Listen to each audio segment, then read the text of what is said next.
تاکہ آپ کا ہمارے دلوں کے اندر نبی پاک کی محبت پیدا ہو، آپ صلی اللہ تعالی علیہ وسلم کا ادب و احترام پیدا ہو، آپ کی اطاعت و فرما برداری کا جذبہ پیدا ہو، آپ صلی اللہ علیہ وسلم کی سنتوں سے پیار ہو، آپ کی نقل کا جذبہ پیدا ہو، آپ کے پیچھے پیچھے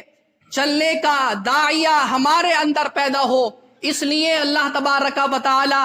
اپنے محبوب صلی اللہ تعالی علیہ وسلم کی عظمت و شان کو بیان فرماتا ہے۔ محترم سامعین، سورہ ضحیٰ اس اعتبار سے بڑی اہم سورہ مبارکہ ہے۔ سورہ ضحیٰ کا جو شان نزول ہے وہ یہ ہے کہ اللہ کے رسول صلی اللہ تعالی علیہ وسلم پر وحی کا نزول کچھ دنوں کے لیے منقطع ہو گیا۔ ابتدائی دور میں آپ صلی اللہ تعالی علیہ وسلم پر وحی لگاتار آتی رہی، اللہ کے ارشادات لگاتار آتے رہے، آپ اللہ کے کلام سے لگاتار محظوظ ہوتے رہے، آپ صلی اللہ علیہ وسلم اللہ کے کلام سے مستفید ہوتے رہے، اپنے قلوب و اذہان کو سرور بخشتے رہے۔ لیکن اللہ رب العزت کی حکمت تھی کہ کچھ دنوں کے لیے سلسلہ وحی منقطع ہو گیا، وحی کا نزول، وحی اترنا موقوف ہو گئی۔ یہ سلسلہ چند دنوں تک رہا تو آپ صلی اللہ تعالی علیہ وسلم جو اللہ کے کلام سے لطف اندوز ہوتے تھے، اللہ تبارک و تعالی کے کلام کی جو مٹھاس آپ کو نصیب ہوتی تھی، تو جب آپ صلی اللہ علیہ وسلم اللہ کی اس نعمت سے چند دنوں تک آپ مستفید نہ ہوئے تو آپ کچھ غم زدہ ہوئے، آپ صلی اللہ تعالی علیہ وسلم کچھ رنجیدہ ہوئے، اور ساتھ ہی ساتھ کفار و مشرکین کو بھی ایک موقع ملا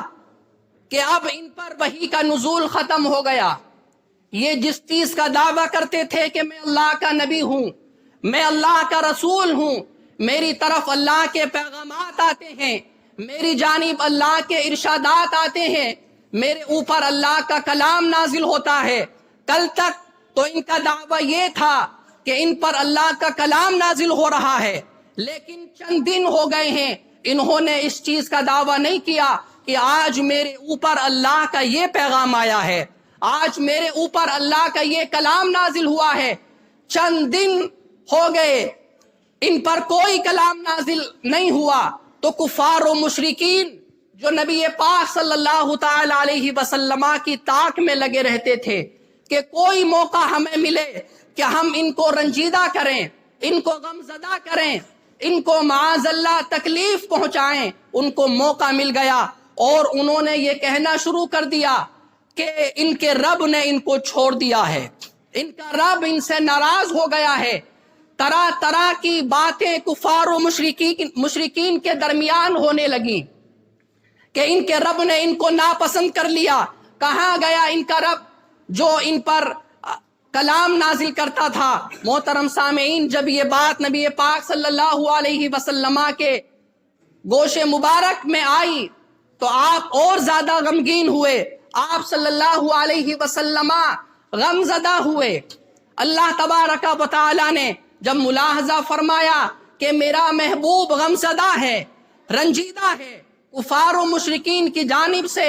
تانے مل رہے ہیں اور طرح طرح کی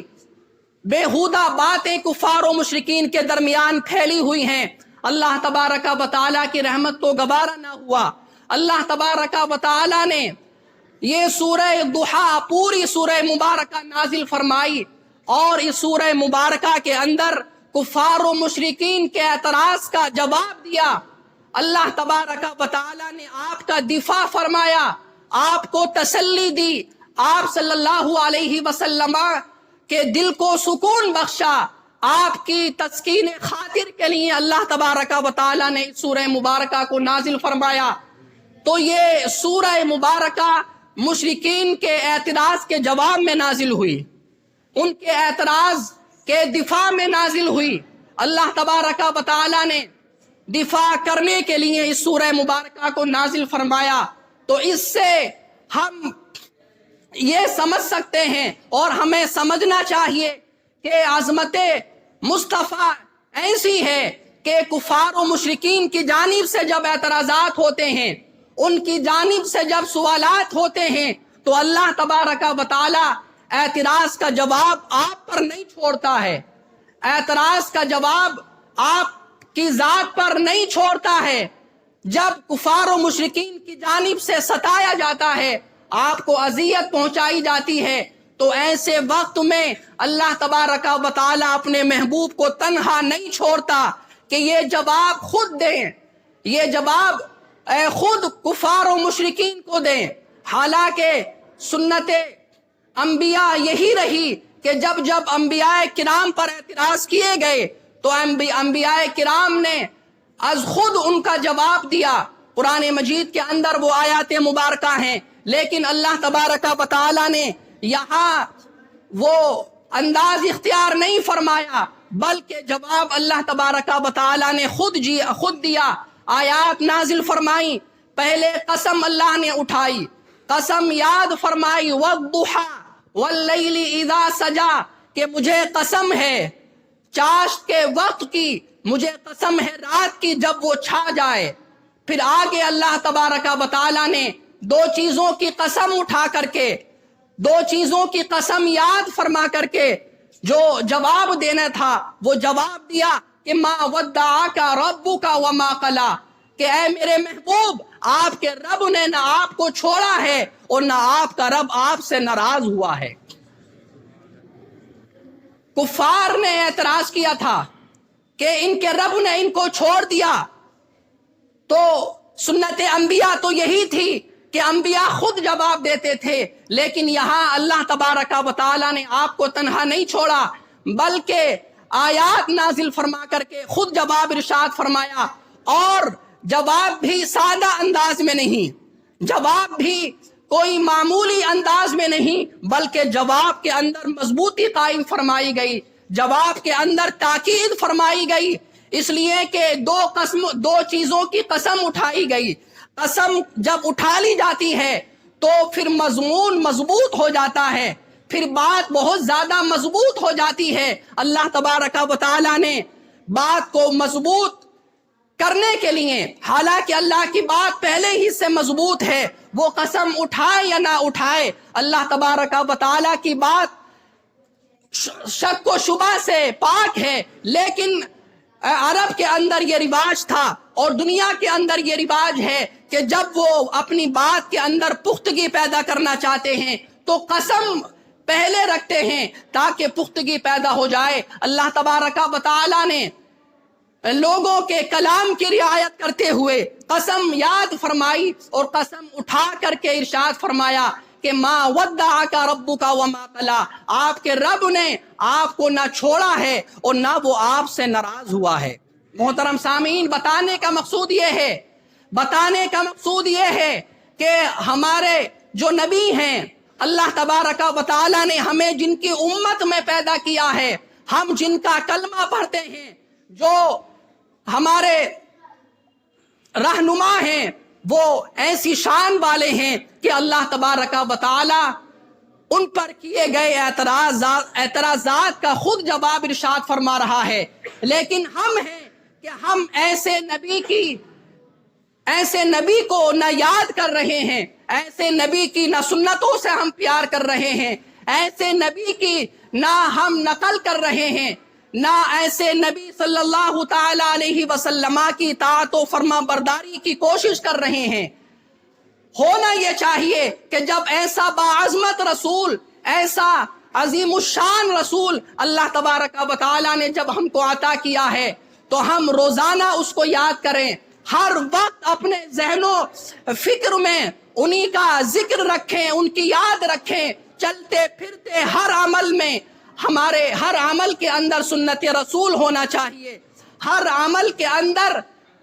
اطاعت رسول ہونا چاہیے اور اتباع رسول ہونا چاہیے۔ محترم سامعین، اپنے لبوں پر ہمیں درود و سلام کے ترانے اور نغمے ہمیں سجانا چاہیے۔ اس رسول کا حق یہ تھا کہ ہم ایسے رسول کو کسی دن نہ بھولتے، ہم ایسے رسول کی ہم وقت ہم یاد کرتے۔ اللہ تبارک و تعالی جن کو تنہا نہیں چھوڑ رہا، اللہ تبارک و تعالی جن کی اتنی قدر فرمائے کہ اعتراضات کافر کرے لیکن جواب اللہ تبارک و تعالی دے، اللہ رب العزت ان کا اتنا اعزاز کرے، ان کو اتنی کرامتوں سے نوازے، ان کا اتنا احترام فرمائے کہ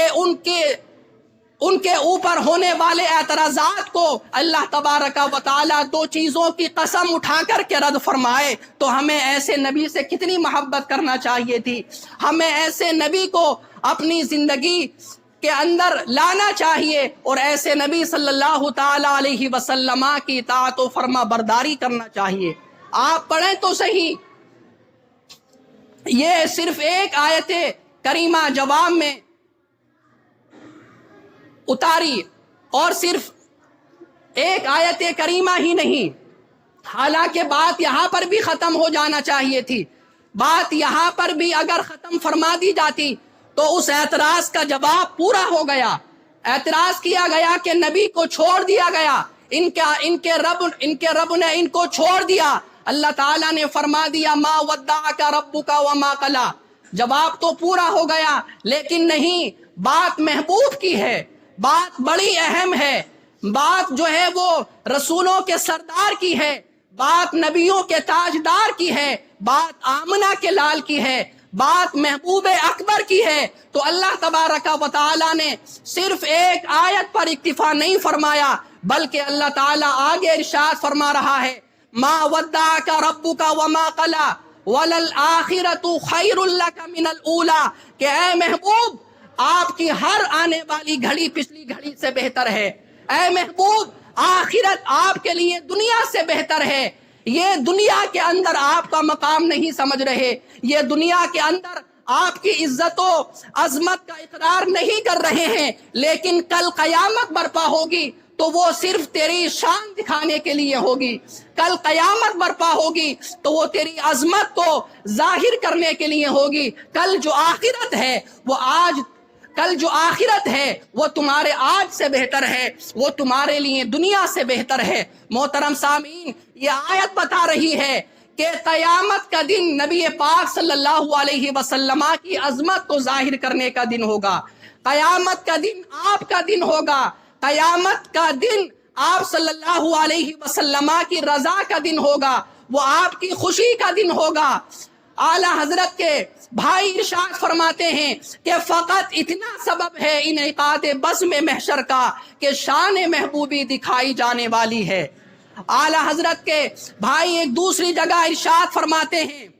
کہ تمہارا نام مصیبت میں جب لیا ہوگا، ہمارا بگڑا ہوا کام بن گیا ہوگا، اور دکھائی جائے گی محشر میں شان محبوبی کہ آپ ہی کی خوشی آپ کا کہا ہوگا۔ محشر میں شان محبوبی دکھائی جائے گی، بس آپ ہی کا کہا ہوگا، جو آپ کہیں گے وہ ہوگا، جس میں آپ کی خوشی ہوگی وہ ہوگا۔ محترم سامعین، کیا ایسے نبی کی قیامت کے دن ہمیں ضرورت نہیں ہے؟ کیا ایسے نبی کی حمایت کی، کیا ایسے نبی کی نصرت کی، کیا ایسے نبی کی مدد کی ہمیں ضرورت نہیں؟ محترم سامعین، ضرور ضرورت ہے، ضرور ضرورت ہے، اور ہمیں اور آپ کو تو کیا، اس نبی کی تو قیامت کے دن رسولوں کو ضرورت ہے، اس نبی کی قیامت کے دن نبیوں کو ضرورت ہے۔ اعلیٰ حضرت ارشاد فرماتے ہیں کہ وہ جہنم میں گیا جو ان سے مستغنی ہوا ہے، خلیل اللہ کو حاجت رسول اللہ کی۔ محترم سامعین، آپ کا یہ مقام ہو کہ حضرت خلیل اللہ کو بھی حاجت رسول اللہ کی ہو، ضرورت رسول اللہ کی ہو، لیکن ہم صرف اس نبی کی آنکھوں کی ٹھنڈک جو نماز ہے، ہم اس نماز کو ادا کرنے کے لیے جمعے میں آئیں، ہم ایسے نبی کو نہ، ایسے نبی کا حکم ہم فجر میں بھی ترک کریں، ظہر میں بھی ترک کریں۔ محترم سامعین، یہ آپ کے حقوق کو ادا کرنا نہیں ہے، یہ آپ کے ساتھ بے وفائی ہے، آپ اللہ کے رسول کی سیرت تو دیکھیں، وہ آپ کے لیے میرے لیے کتنے بے قرار رہے. وہ آپ کا دل، آپ کے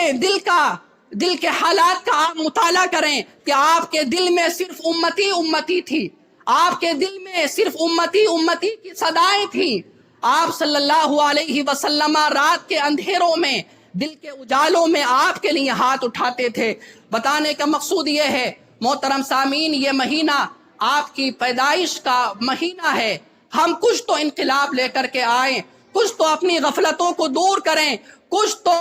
عشق رسول میں اضافہ کریں، کچھ تو ہم محبت رسول میں اضافہ کریں. محبت کا صرف یہ طریقہ نہیں ہے کہ ہم نے گلیاں سجا دیں، ہم نے اپنے گھروں میں لائٹیں لگا دیں. یہ محبت کا اصل ثبوت نہیں ہے. محبت کا اصل ثبوت یہ ہے کہ ہم پیشانیوں کو بارگاہ الہی میں رکھیں.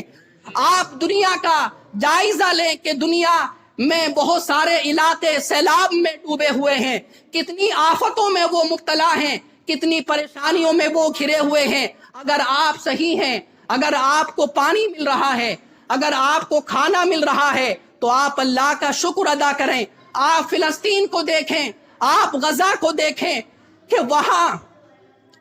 بھوک سے لوگ مر رہے ہیں، وہاں کے لوگ پیاسے جو ہیں وہ تڑپ رہے ہیں، ان کو نہ پانی دستیاب ہے، نہ کھانا ان کو دستیاب ہے. آپ کچھ تو ان چیزوں سے سیکھیں اور کچھ تو آپ اللہ کا خوف لے کر کے آئیں. پانی ہم پئیں اور ہمیں اپنے مسلمان بھائی یاد نہ آئیں. اچھا کھانا ہمیں اپنے وقت پہ مل رہا ہے، اللہ کا شکر ادا کریں، اللہ کا شکر ادا کریں. اور ہم ان باتوں سے سبق حاصل کریں. سبق اس وقت حاصل نہیں کیا جائے گا کہ جب ہمارے اوپر وبائیں آئیں گی. اللہ تبارک و تعالی جہاں پر بھی اللہ کا قہر آئے، جہاں پر بھی اللہ تبارک و تعالی کا امتحان آئے، تو دوسرے لوگوں کو انہی سے سبق حاصل کرنا ہے. آپ پنجاب کا آپ جائزہ لیں، پاکستان کے اکثر ممالک کا آپ جائزہ لیں کہ وہ کیسے خوف و ہراس میں ہیں اور کیسی وہ مصیبت والی زندگی میں ہیں. لیکن ہمیں اللہ تعالیٰ نے اگر صحیح رکھا ہوا ہے، ہم اگر سوکھی زمین پہ رہ رہے ہیں، ہم اگر صحیح طریقے سے زندگی گزار رہے ہیں، تو یہ اللہ کا فضل ہے، یہ اللہ کی مہربانی ہے. اللہ تبارک و تعالی ہم تمام کو اپنے عذابات سے، اپنے قہر و غضب سے محفوظ فرمائے، ہمیں اپنے نبی کی محبت نصیب فرمائے. اور مسجد کے تعمیر کا آپ خاص خیال رکھیں. آپ دیکھ رہے ہیں کہ بہت سارا کام ہونا باقی ہے. ابھی اس کی کوشادگی کا اور اس کے باہر کی جو زمین ہے اس کو اندر لینے کا سارا جو منظر ہے وہ ابھی باقی ہے. آپ حضرات تعاون کو بڑھائیں. جو اجتماعی چندہ ہوتا ہے